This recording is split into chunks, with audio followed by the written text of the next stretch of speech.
And now, it's time for another Dice Tower review with Tom Vasel. Hey everybody, I'm Tom Vasel, and today we're talking about the newest expansion for Cosmic Encounter, the Cosmic Odyssey Campaign expansion. Now, I love Cosmic Encounter. I have gotten everything for Cosmic Encounter. I just played this game recently a lot. I was very excited when I heard about a new expansion coming. I immediately lost half of that excitement when I found out they were adding a campaign, because who cares about a campaign? Now, when I got the box and went through the rules, the campaign is only 4 games long. That's pretty interesting. But I still haven't gone through the campaign. And that will be coming when I do get through it. We'll play it. Well, I'll talk about it here on the channel. But here's the deal. Who cares? Even if you think the campaign idea is not a great idea, who cares? There is so much content in this box that you can use outside the campaign. And that's what we're talking about today. There's different things here that you can use in the campaign and add to it, but there is more stuff. They expand several of the expansions that have shown up in the past. There are things that we haven't seen since Cosmic Encounter editions that were 20 years ago. Well, you'll see. So here's what I'm going to do. I'm going to talk about, like I said, the campaign and another one. So I'm not going to talk about that at all here. I'm just talking about the new modules or new additions to the game. And then I'm going to talk about all the new aliens. All right, so there's a lot of stuff to get into. Here we go. Okay, so first we're going to talk here about rewards. Now, rewards that came in the original game, and then there was another expansion. So this is the current size of the reward deck.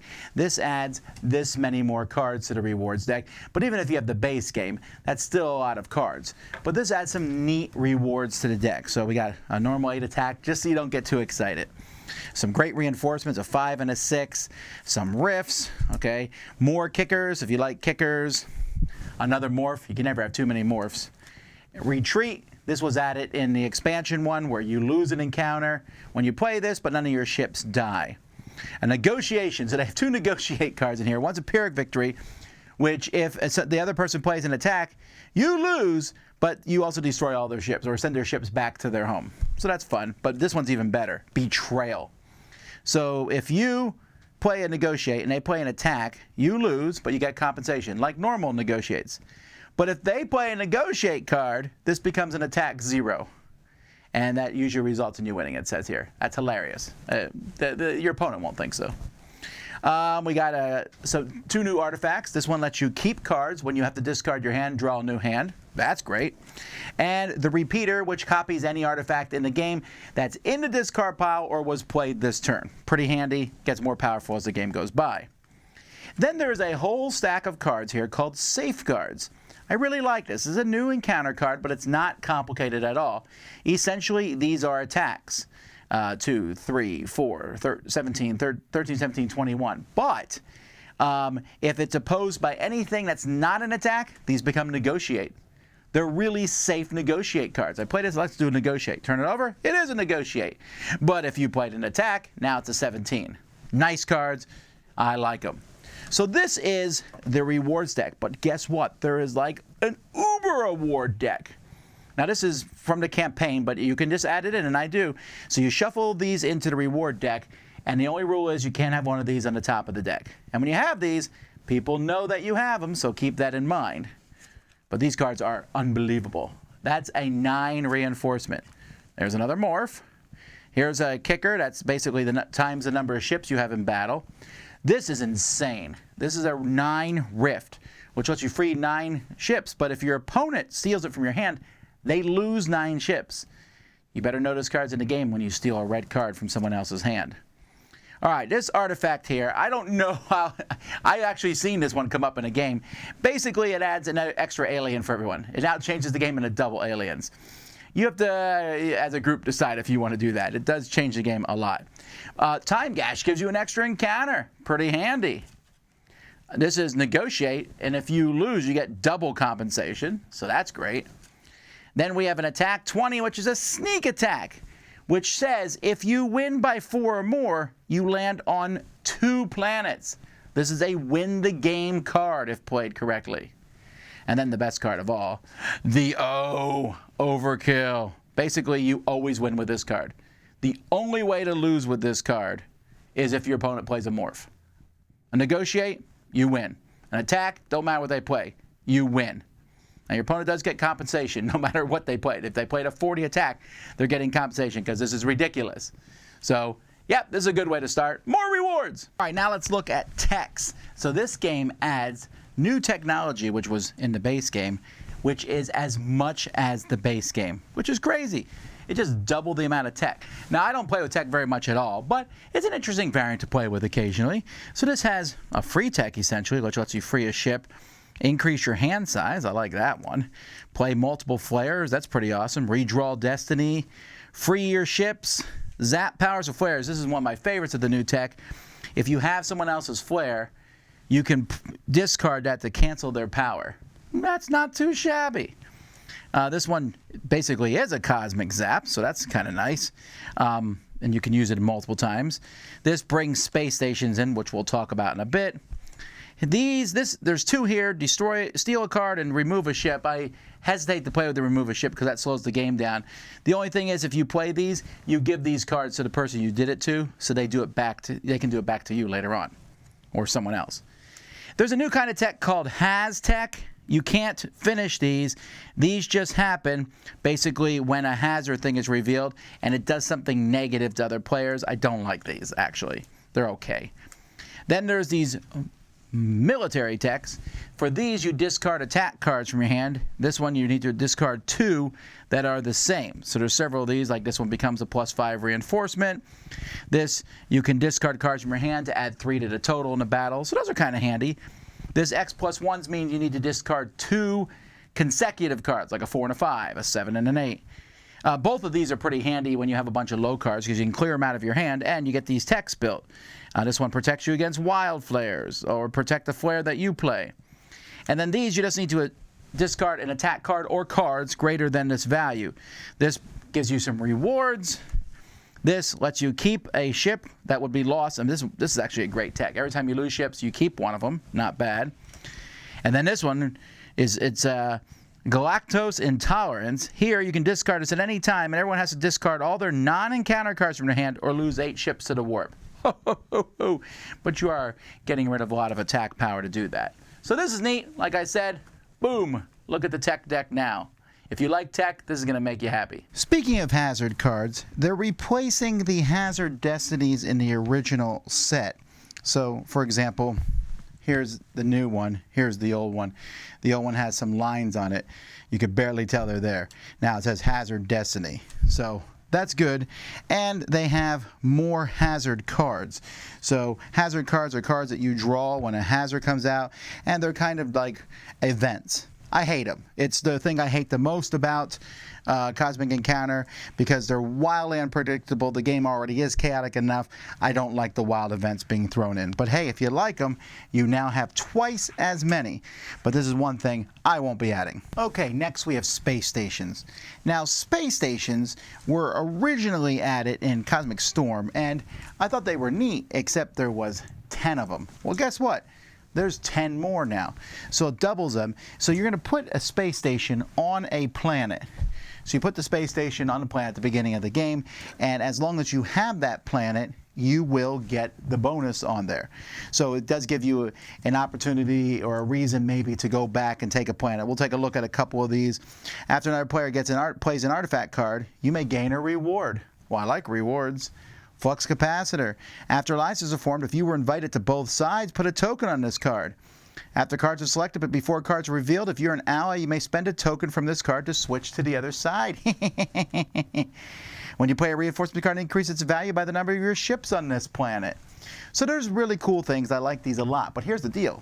These aren't the only ones. They added 2 other kinds of space stations here. So at the beginning of the game, you get one of each. You get one space station card, which is now doubled in size. You get one Sky City, and you get one Deep Space. Now, Deep Space Station is for you. You put this on a planet, and you have it as long as you don't go underneath 4 planets, home-based planets. If you do, you no longer get it.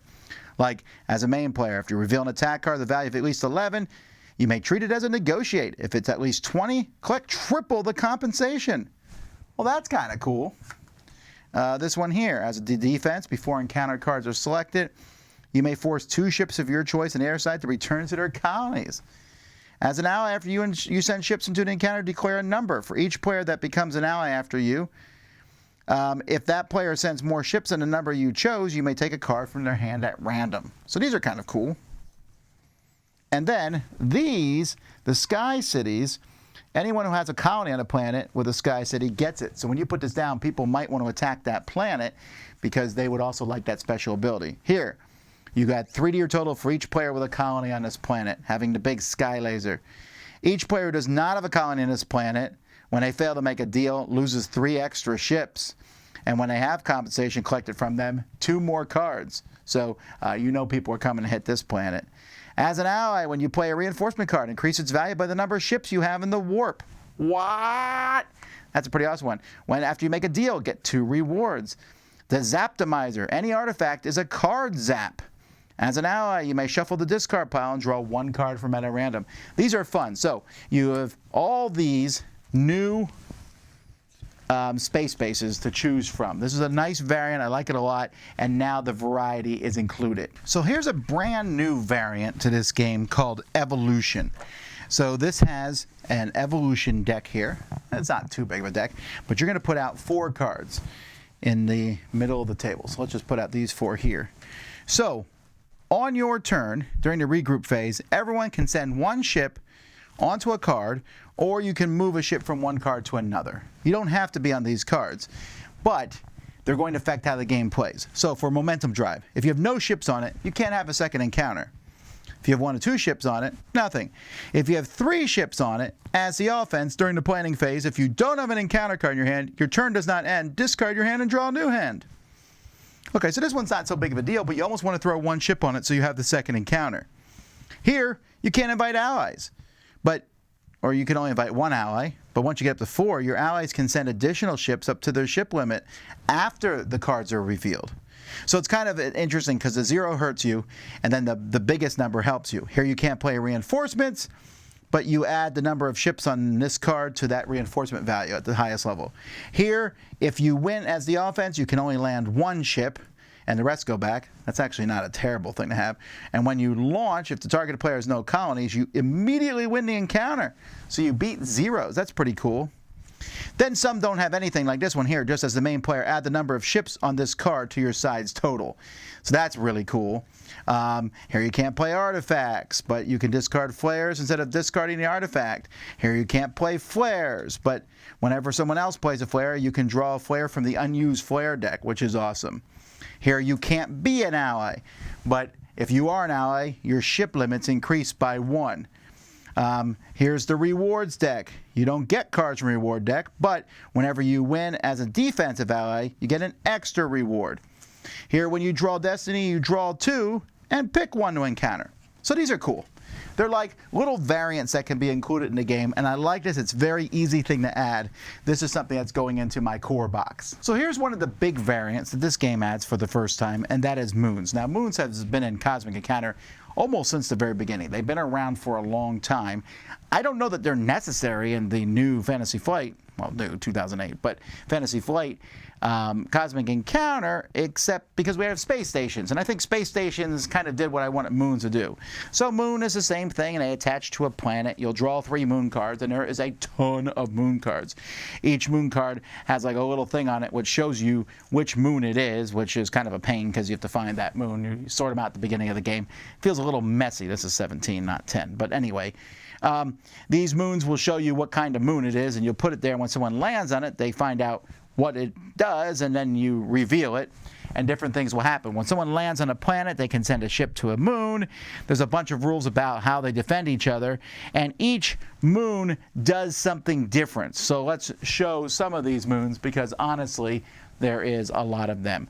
So here, for each occupied moon, the offense must add 1 to their total. Okay, that's kind of a nice defensive moon. When revealed, each other player gives you all the negotiate cards from their hands. Oh, okay. When revealed, search the deck for negotiate cards and give 1 to each player, then shuffle the deck. Reveal at any time. When you gain rewards as a defensive ally, double the amount you get. This moon is treated as a foreign colony. That one's pretty powerful. You can have more than one encounter on your turn.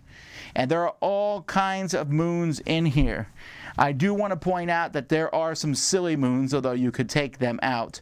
The silly moons, like everything you say has to be in rhyme. And again, this is not new to this set. This is what the moons were like originally. So keep that in mind, that there's nonsense moons in here, but you could also just take those moons out. I believe they're the, here they are, the cheesy moons. At the start of your turn, deal the cards remaining in the deck to the player, starting with yourself and proceeding clockwise. Like what? When revealed, the game ends. During the regroup phase, each player must discard one card of their choice from their hand. Everyone must speak in rhymes. When a player is caught speaking without a rhyme, not including reading game text aloud, they send one of their ships to the warp. Yeah, no one likes that. But you can take the cheesy moons out if you want to. Sing! Sing! Reboot! What? No. I will never play with the cheesy moons, period. The other moons are fine. It's not a variant I want to play with very much at all. Again, I think the space stations is better, but for people who wanted moons, here they are. And the final variant before we get to the aliens is Lux. Lux is their renaming of Lucre from the original Cosmic Encounter, and I think they did this because there are 3 types of cards, and there's Relux, Deluxe, and Ultra Lux, and I think they just call them Lux so they could make the Relax and Deluxe jokes, but whatever. So you get 2 of these at the beginning of the game, and you flip one. And so like this one's an Ultra Lux says, as any player except the offense, when you buy rewards using Lux, if you pay with at least 1 Ultra Lux token, you get 2 additional rewards. So by the way, these are Lux, these are Ultra Lux, which are worth 3, although if you spend one of these and it costs 2, you don't get change, because why not? So during the regroup phase, all these cards say the same thing. When it's your regroup phase, you decide who can buy rewards cards. For 3 Lux, only the offense, only you can buy them. For 2 Lux, the offense and another player who agrees, and 1 Lux, everybody can buy them, and you can just buy reward cards. So you want to use this with the reward deck. Then all these things just do various things. There are all kinds of stuff in here.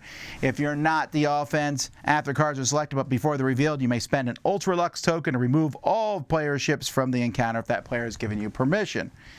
During your group phase, you can spend 1 Ultra Lux to free everyone's from 1 ship from the warp.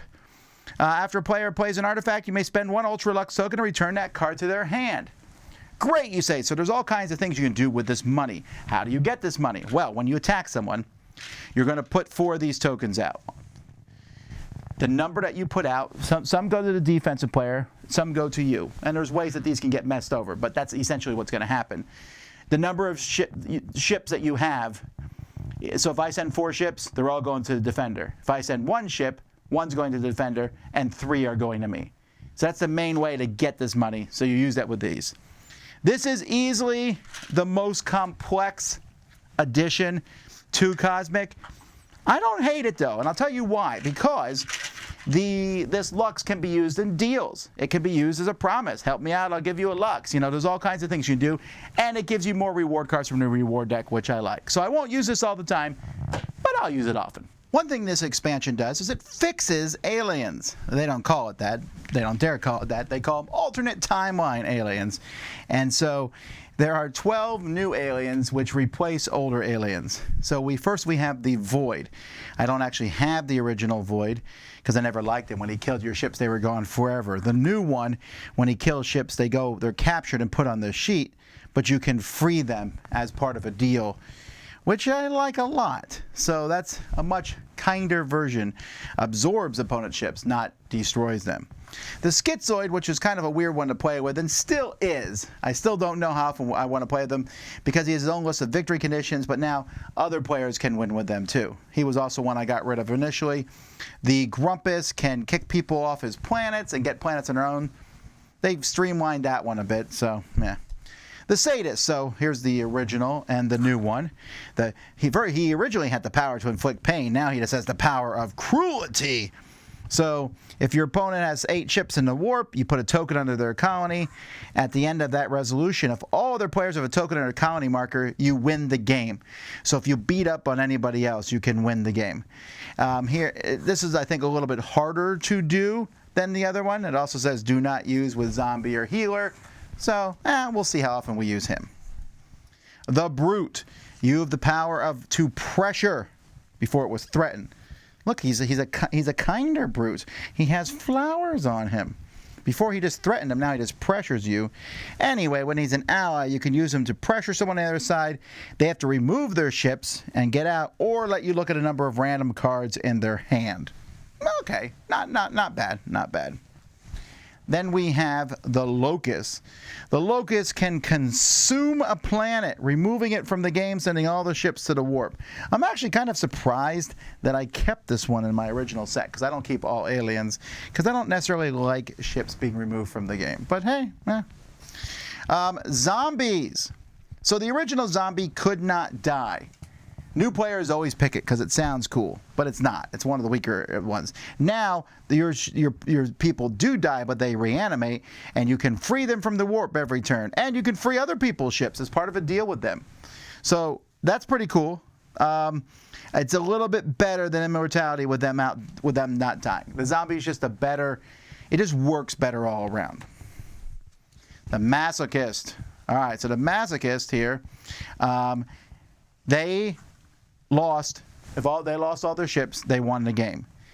Now they also aren't hurt by other people removing their ships from the warp, because before Mobius tubes, you can't win with the Masochists. I think I saw the Masochists win one time.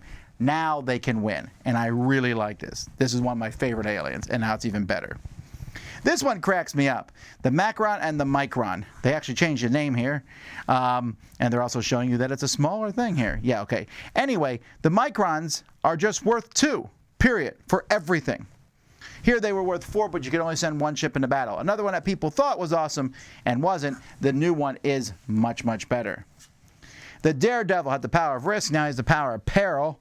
Anyhow, you can use his power to discard a card from your hand, subtract its value from your side total. And then if you win by 5 or more, you get rewards equal to the number of ships you have. Yay! So he's risky. He's not one I would often play with, but hey, why not? Demon.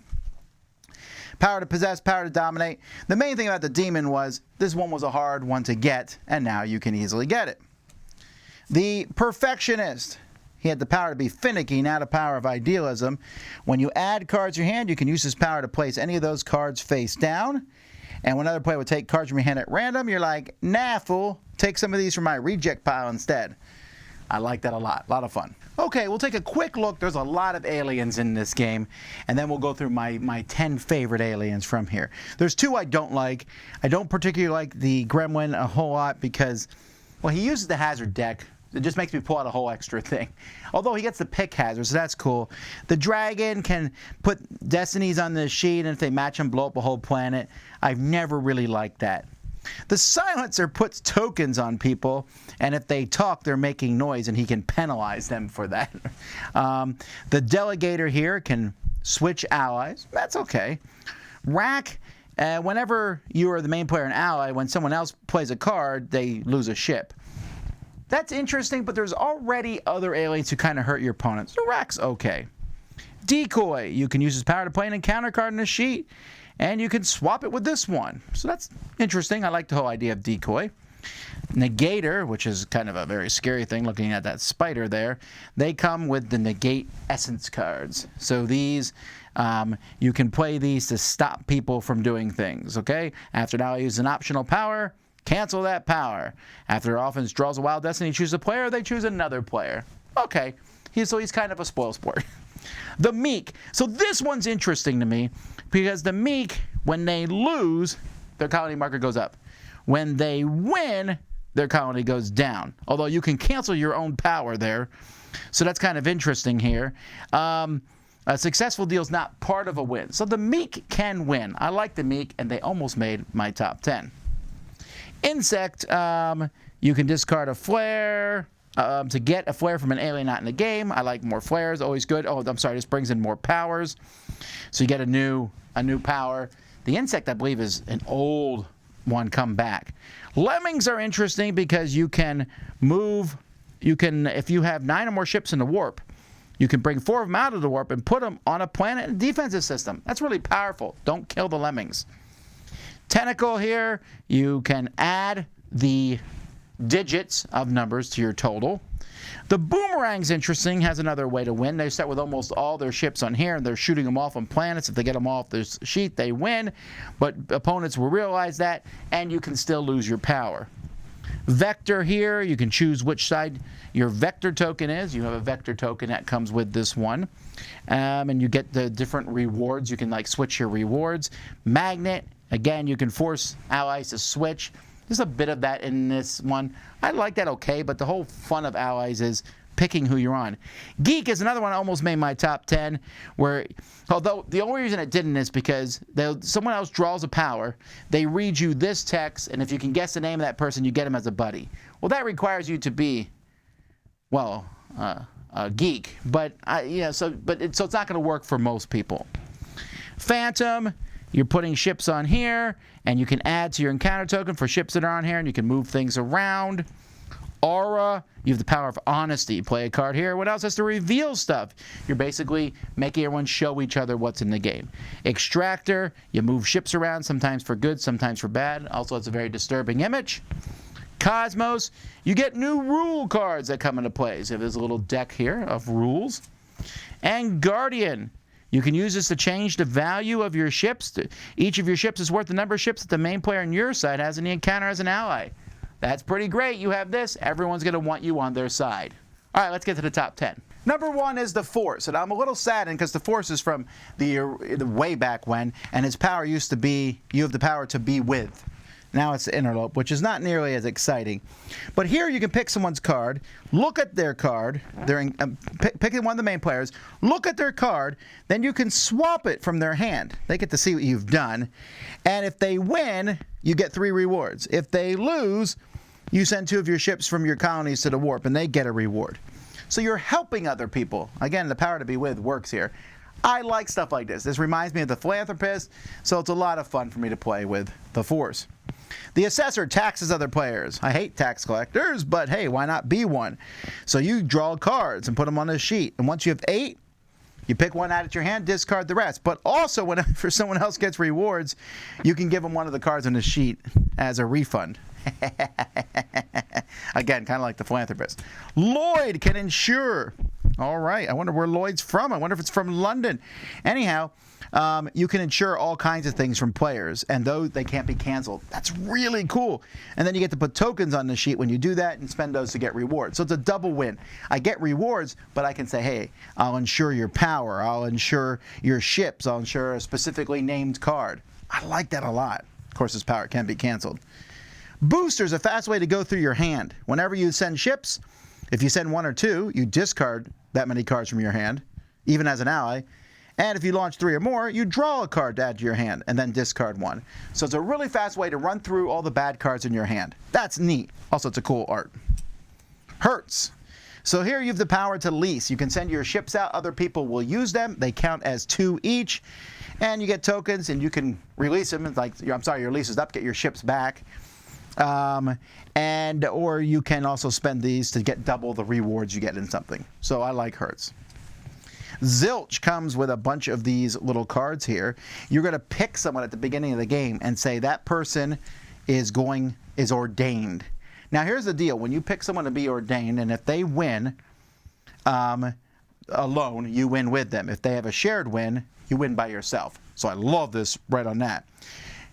They're going to have a harder time winning because you took one of their colors out of the game, although they'll be attacked less. But you have all these little cards that you can help. Give a non-encounter card from your hand to another player. People are going to try to guess who you pick, too. It makes for a very interesting dynamic. Then we have the Witch. The Witch curses other players. So the Witch has a bunch of cursed cards here.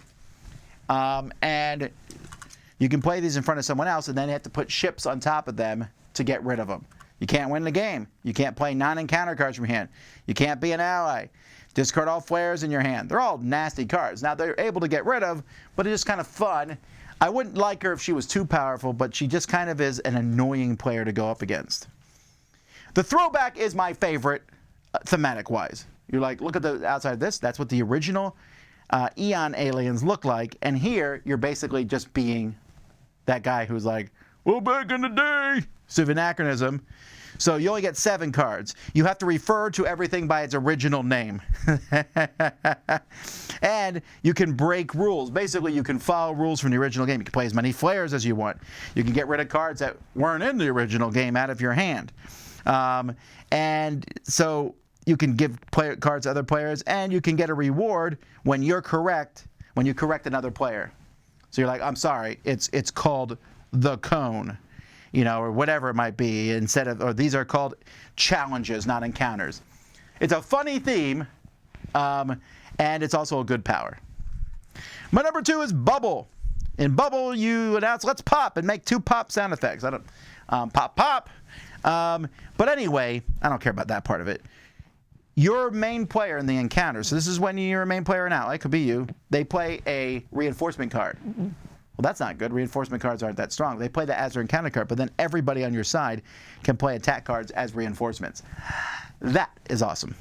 But not as good as my favorite. My favorite here is Inferno, because I like flares. So Inferno puts 5 copies of their flare in a deck. And whenever someone else plays a flare, you take it. And when you have no encounter cards and you discard your card and you put the flares aside, you get to keep flares. And if you have, and it tells you this on the Inferno flare itself, so it doesn't tell you there's another way to win the game, but it tells you here, if you have 5 flares in your hand, 2 of which are Inferno flares, you win the game. Woo! Alternate win condition, steal flares from other people, get to play all kinds of cool flares. I like the Inferno. He's my favorite alien. And that is everything that's non-campaign that's in this box. Whew, that's a lot of stuff here, folks. And that's the point. At some point, I'll go through the campaign part of this because it's going to take a while to play that because I got to get the same people to play it time and time again. And it looks interesting. But beyond that campaign, there's so much content. The aliens alone, I think there's 42 of them in this box or something. That's a ton. They all come with flares and special things. And then there's more tech. There's more rewards. There's like 5 or 6 other modules in this. This is fantastic. It might be my favorite of the expansions. There's just so much stuff in it. And I like that extra stuff. And I'm not going to use all of it. I'm currently making a Cosmic Encounter that has all the stuff that I want in games. But much of it's coming from this box. I'm going to have to pick and choose which aliens, but all the top 10s that I just mentioned are going in for sure, and several of the other ones are going in by final set. I'm replacing all the replacement aliens are getting replaced because the replacement versions are simply better. So, fantastic. Love this expansion. Definitely recommend it. So that's Cosmic Odyssey. Much better than I expected. I'm Tom Vasel. We'll see you next time. Dice Tower Judgment. Excellent.